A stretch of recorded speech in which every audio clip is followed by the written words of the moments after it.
It's so important to really see the person that you're interacting with, whether it is your child or whether it's your partner or if it's someone in the workplace, to really see that person, see what they need, see what's going on for them, and then to be able to move into solutions from that place. I think it's a really impactful tool.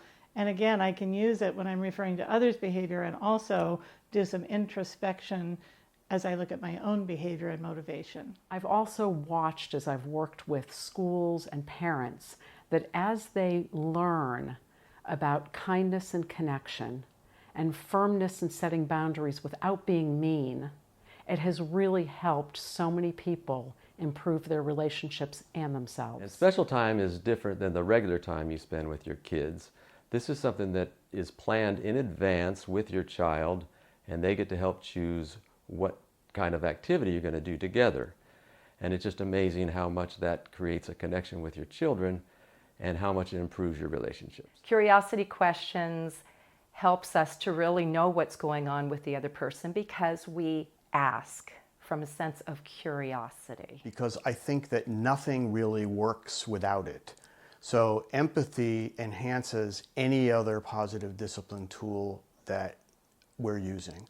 The ability to understand where a child or a parent is coming from, what they're feeling, what they're thinking, and be able to communicate that understanding is really powerful.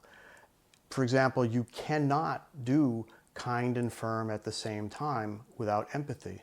If you do it without empathy, it becomes just a tool or a technique, and it feels like we're being manipulative. With empathy, we keep the connection alive and real. Parents are not aware that there are actually areas in their life that they can make decisions and they can actually follow through with these decisions with kindness and firmness and respect. They're not aware. They're so lost in the idea that they have to cater to their children. So my favorite positive discipline tool is encouragement. I'm probably not alone in that, but there are so many discouraged people in the world. And we know that discouraged children misbehave, so do discouraged adults. And so the ability to give encouragement and to help people find a reason to pick themselves up and keep going, or to learn from a mistake, or to try something new, I think has the power to change people's lives, and certainly is something that all of us can do for one another. So I love to teach about encouragement. I love to do that activity in workshops. And most important, I love to see people go out and encourage one another.